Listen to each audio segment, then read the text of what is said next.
One conversation was all it took. I'm used to sitting in the dark. I've spent many hours in dark places, dark rooms, dark alleys, dimly lit bars. I used the soft disguise that the night provided to hide my presence. The curtains on the windows were drawn, blocking out the light of the city. The height of the building dampened the noise of the street. I'd broken the switch by the door, so when he came in he couldn't turn on the light. He had to cross the room to get to the... He tried to turn on the floor lamp, but it didn't work. He kept flicking the switch, but it was stubbornly unresponsive. He didn't notice me until he turned from the lamp. He growled, "Who are you?" I slowly lifted the gun from my lap and pointed it in his direction. "Sit down, Mr. Hall," I said. "We need to talk." The gun wasn't pointed directly at him, but it wasn't pointed too far away either.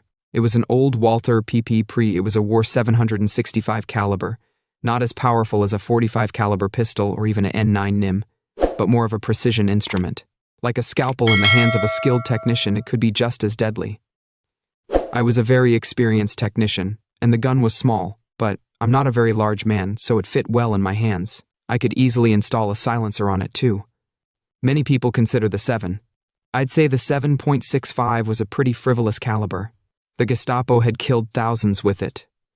I'd realized long ago that it wasn't about power, but about accuracy. I was an expert at that. He was wearing a cloak, slung over his arm, with his hand resting on the armrest of the couch. He lowered himself onto the couch, facing me. "I'll give you 30 seconds to leave before I call the police." I made an open gesture with my left hand, palm up, inviting him to call. He fiddled with the phone for a few seconds. After a few minutes, he threw it to the floor in disgust. I pulled a small device the size of a cigarette pack from my left pocket and showed him how it jammed generator signals within a 150 millions radius. It also works on security cameras. I assured him no one had seen me enter the hotel or this room. We were completely alone. I tucked the device into my pocket. He didn't know who I was, but I had many friends in the city. I was a powerful, wealthy, and influential man. I'm not someone who you'd want as an enemy. I looked at him long enough for him to see my eyes. I've killed a lot, and I'm used to it. You can see it in your eyes. My eyes have always been like that, though, even as a child. Adults didn't want to look into them. They knew they were looking at someone who was used to killing. The years haven't made me less dangerous. They've made me more so. I'm a man of I'm average height. There are bigger and scarier looking people, but I've noticed that when I look them in the eye, they often walk away, and quickly, if they can. Even the people I work with try to avoid me and prefer to socialize in crowded places. I generally don't care if I kill in public or in secluded places, but very few people want to be alone with me. Only my Tracy doesn't seem to know this and often dances where angels fear to tread. Alexander Richard Hall, 52, is a senior partner at Adams Jennings Hall. Brian specializes in medical malpractice, which is a pretty lucrative area of the legal profession. He also works in criminal law, and more recently, political lobbying. He's worth over $63 million. He's married to Denise Adams, who he divorced. He has 2 children, David, who's at Harvard Law School, his father's alma mater, and Jennifer, who's at Johns Hopkins University. He lives in Delaware and Connecticut. This hotel room is also used when you need to be in town and you don't want to involve your family. That's it. My look alerted him, and the calm presentation of the facts alerted him even more. From my experience with overbearing men who are used to getting their own way and roughing others up, I know that when confronted with an unpleasant situation, they resort to boorishness. "What do you want here? I keep only minimal funds in the house." "You're looking for money, but there isn't much here." I looked him in the eye again. I wanted him to fully experience what he was about to face, to feel the fear before he felt the pain, to see his death before he felt it. "No, Mr. Hall, I don't want your money. I'm here to kill you." That shook him, but not enough. I could see that the calm presentation of his fate bothered him more than if I had beaten him and used physical violence. He leaned forward as if to lift himself off the couch and in. In response, I moved the gun so that it was pointing directly at his stomach. I sat back down, "Mr. Hall. Unless you want to speed up the events of the evening." He leaned back on the back of the couch, and I could see that he was looking me over, trying to assess the situation he was in. I usually try to blend in, whether it's a street brawler, a boardroom executive, or for this fancy hotel. I'd chosen a nice Brooks Brothers suit, made to measure from Italian fabric, a white shirt, and custom. I think it was hard for him to imagine that such an impeccably dressed man could calmly shoot him. "I don't know how much you're being paid, but I'll double that amount or triple it. Name your price and I'll pay it. Or if I can get it for you, it will be yours. I know a lot of people, powerful people, who can get you almost anything you want. Tell me what you want and I'll make it happen. I don't need your money, Mr. Hall. I'm a simple man with simple needs. Your suggestions don't concern me, but there is one thing you can do for me to keep you alive. He looked more confident now that there was a chance for negotiation. He was a master at it. Just name it, he said impatiently, and you'll have it. I looked at him, looking him straight in the eye. He knew his own death was staring him in the face. Bring love-making with my wife back, Mr. Hall. If you can undo the love-making you made in this room, in this very room, and return it to me untouched, pure, unstained by your hands, if you can turn back time and bring. I want her back, as pure as she was when she met you. I'll let you live if you can do that. Mr. Hall, he just stared at me, his face turning white. Who are you? Tracy Evans, his husband. You remember Tracy, I'm sure. You made love to her in this suite, in this room, on the couch you're sitting on now. You've had a few women here lately, but you remember her. 32, she was 32 years old, blonde, and had a fantastic figure. She was soon to be your wife, Mr. Hall. She was the only pure thing in this world, and you've tarnished her. You took what belonged to me. You took my angel from me, and now you're going to pay for it. I didn't know she was married. If I had, I wouldn't have touched her. Come on, Mr. Hall. Will you go to your death with a lie on your lips? Lips! How many married women have you seduced here in this room? How many have you dragged into your bed? Maybe this will refresh your memory. With my left hand, I pulled a tape recorder from my shirt pocket and held it in my hand. I pressed play. A snippet of conversation clearly recorded in a bar or restaurant began. Why aren't you married, Tracy? I think you're attractive. You're the kind of woman who should have been married a long time ago. It was Alexander Hall's voice. Actually, I'm married, but we don't advertise it. My husband works in security, and he thinks it could be dangerous if others found out who I'm married to. I think he fears that they will use me to get to him, and I will end up getting hurt. That sounds very mysterious. How far have you gone to maintain the appearance of being unmarried? Do you have an open marriage? Do you go on dates just for appearance's sake? I've kept my maiden name. I don't wear wedding rings, and I occasionally go to events with friends, have dinner or drinks in public places like I do now.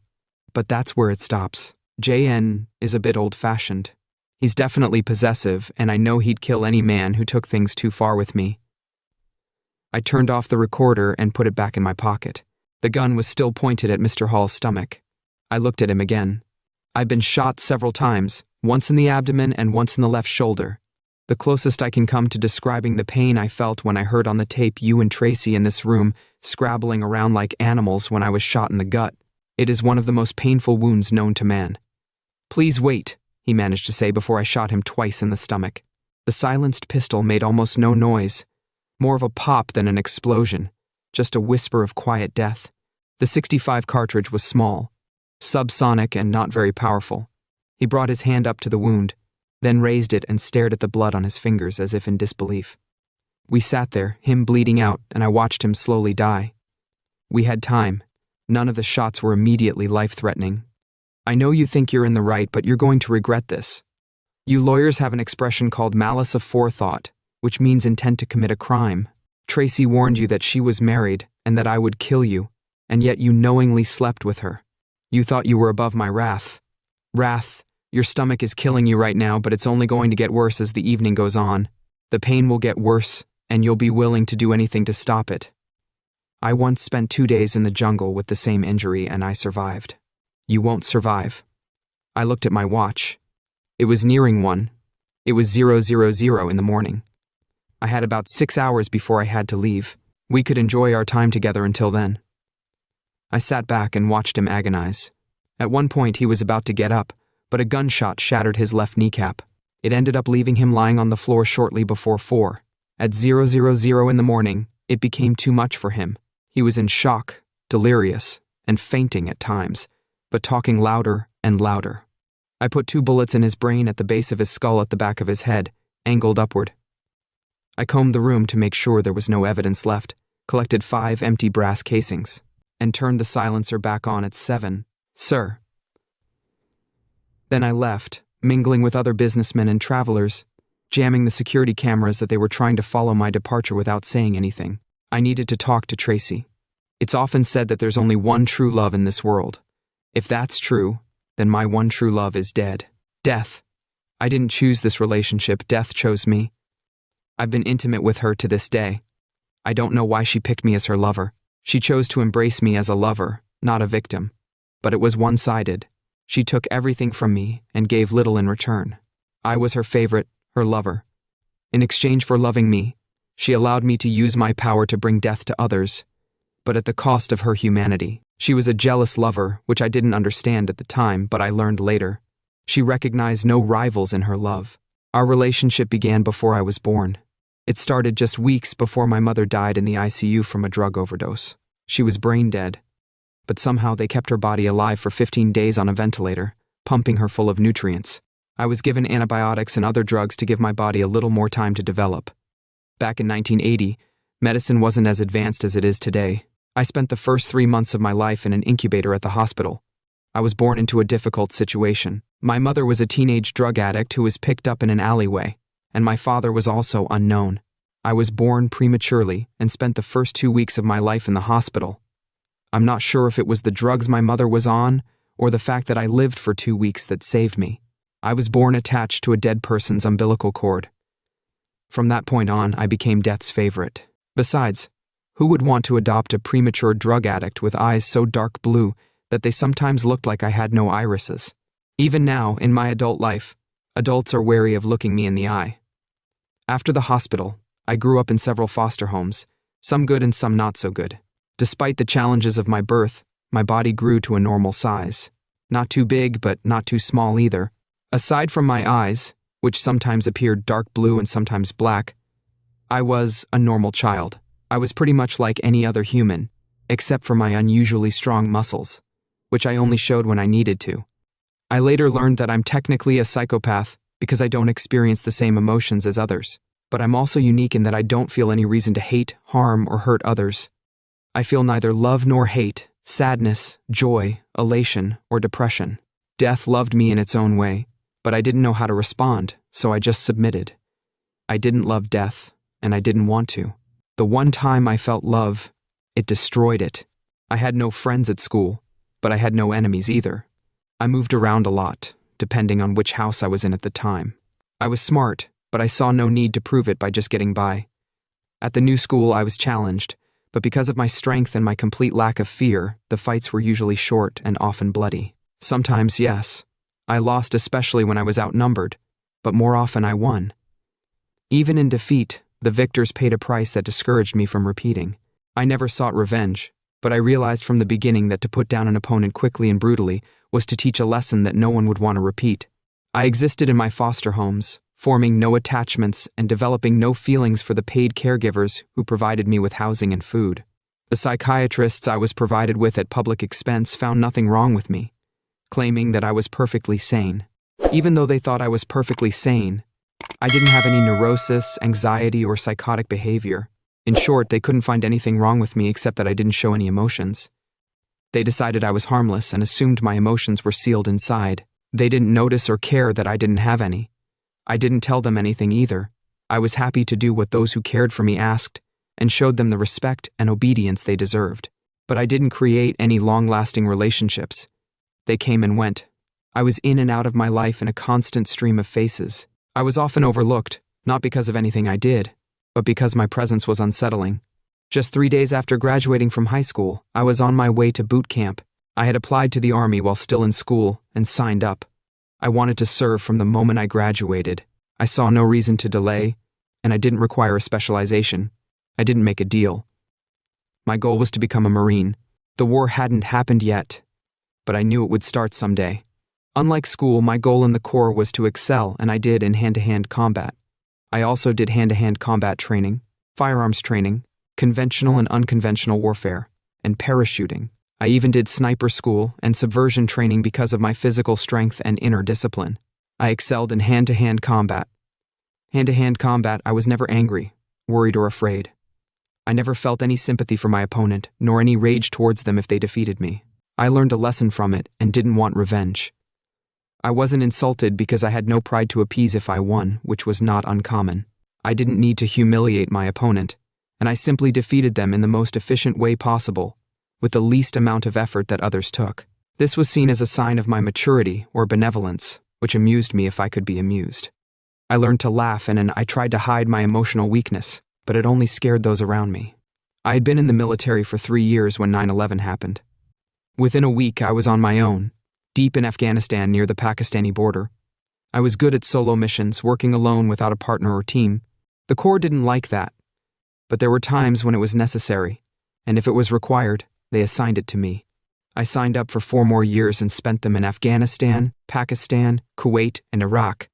After that, I spent another 4 years at the CIA. I was sent from the Middle East to South America. I was wherever someone needed to be killed. I was there when death was needed. I was embracing death, protecting death, loving death. She didn't need me to kill for her. She had plenty of ways to kill without me, but she seemed to take special pleasure in my killing. I think it was Stalin who said that the death of one person is a crime, but 1 million people is a political act. For her, the death of 1 million people was not serious. So she focused on my individual murders.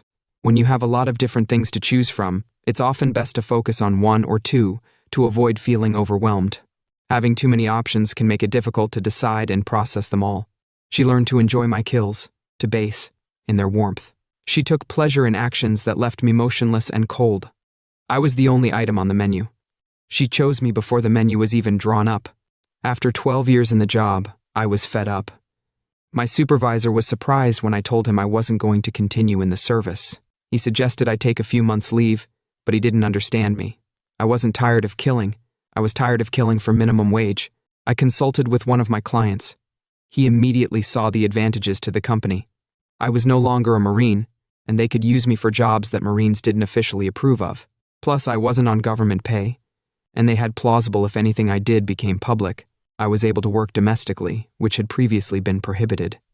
I set up a consulting company registered in another country that existed only to launder payments to other bank accounts in other countries. I was the only employee. My needs were simple. I had no desire for a home or family. I lived from hotel to hotel, acquiring property and disposing of it as needed. I had no personality of my own, no possessions, and no individuality. I created each identity according to the task until I discarded it in favor of the next. I may have still been a psychopath, but to the company I was their psychopath that they could direct at their enemies. I didn't kill for fun or pleasure, but only for profit. I lived by a code of right and wrong that I developed myself. Making love was a commodity to me, providing neither emotional nor spiritual satisfaction, but simply a form of physical release that I found rewarding. Strangely enough, I found that I was completely indifferent to love and to the physical attraction of women, which acted as an aphrodisiac to many of them. I wasn't attracted to men, but no girl seemed more desirable than another except in the most general of ways.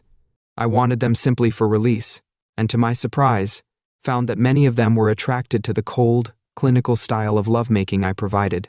My only lover was death. She still held me in her arms and was jealous of my relationships with women. She wouldn't allow that wall to be breached, but she was fine with my hobbies, whether amateur or professional, as long as there was no commitment. She fed on the fear I aroused in others, rather than the pleasure I gave to the few I accepted.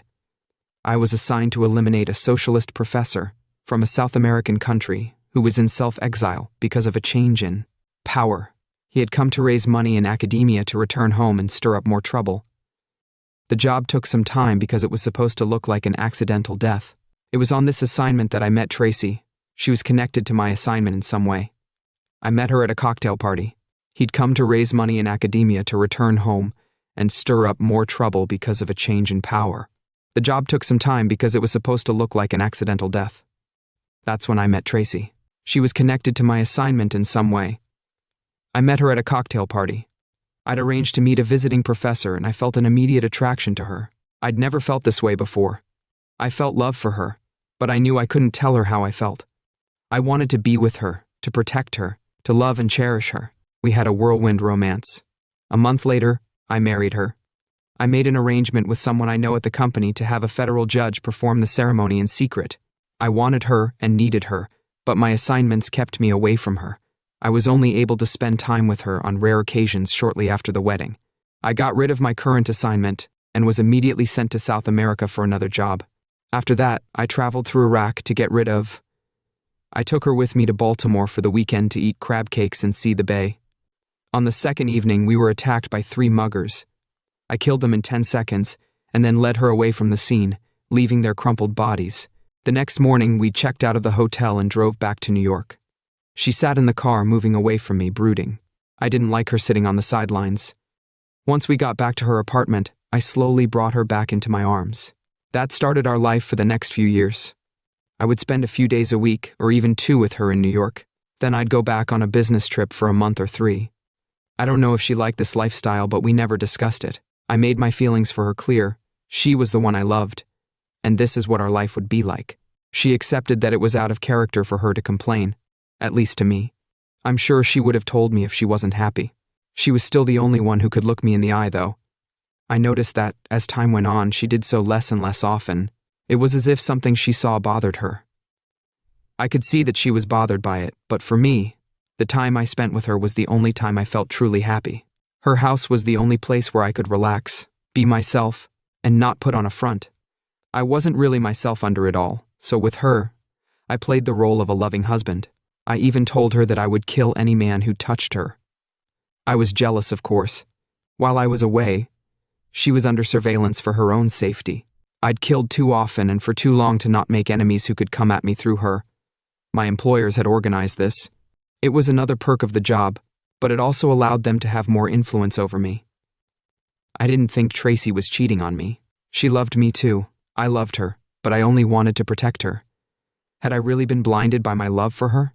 Had I mistaken her growing fear of me for love and devotion? Had I really thought her willingness to cater to my every whim when I was with her was a sign of affection? Perhaps so, but who or what instilled that fear in her? It wasn't me.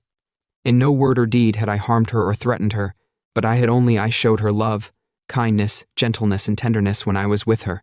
It was my old mistress's death that made her doubt me, making her look for protection elsewhere. She was looking for protection from her husband, who she didn't need to rely on. I was in Beirut when I received the tapes from the company that changed everything.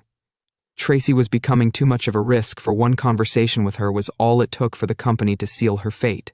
But they couldn't act against her without becoming my enemies. Unlike Tracy, they knew too well what I was capable of. So I returned immediately, unlisted as cargo on a military transport plane. I used one of my many aliases to get there. I picked up some clothes from the warehouse and rented a room to rest and change. Then I took the train into town and spent the evening with my wife. Before I went back to Tracy's apartment, I spent some time with Mr. Hall. She'd gone to work, and I had a chance to rest and change. I listened to another part of the tape that I hadn't played for Mr. Hall yet. I was going to play it for Tracy privately. It was pretty disturbing. He's a monster. He's not human. I once saw him kill 3 people and walk away as calmly as if he'd thrown garbage in a trash can. He has no feelings, no remorse, no emotion. And his eyes, when he looks at me, I get scared. He's trying to show his love, but it turns out to be something unhuman. No one can hurt you, Tracy. I can protect you if I need to. We can file a restraining order to keep him away from you. We can even get state protection if, as you say, he killed those people. We can put him away for a long time where he can't hurt anyone else. I have a lot of connections in the local police force. You don't know him. Like you, I don't know what he's capable of. I've never met him or seen him. He's just playing the man, trying to imitate him, but he's not. I don't know who he works for or what he does. He just says a company hires him and leaves for a few months. He has scars on his body from bullets or knives. I don't know about that. When he touches me, I get goosebumps. You're shivering. Sit with me on the couch and let me hold you. I couldn't listen to any more. He'd seduced her, defiled her, and stained her body, but she was already turned against me. He didn't pay for seducing her mind or for turning her against me, but for using her body. Tracy would pay for her betrayal too. Back home, she pretended to be happy to see me, but I knew it was an act. We had dinner, walked around late, just holding hands and talking like 2 lovers, both playing their parts. I went back to her apartment. I couldn't deal with her face to face. I loved her too much to hurt her. We made love and I held her in my arms. When she fell asleep, I injected her with the fast-acting poison. It was probably going to take days before she was found, and the poison was excreted. I was still needed in Lebanon, so I left that same night.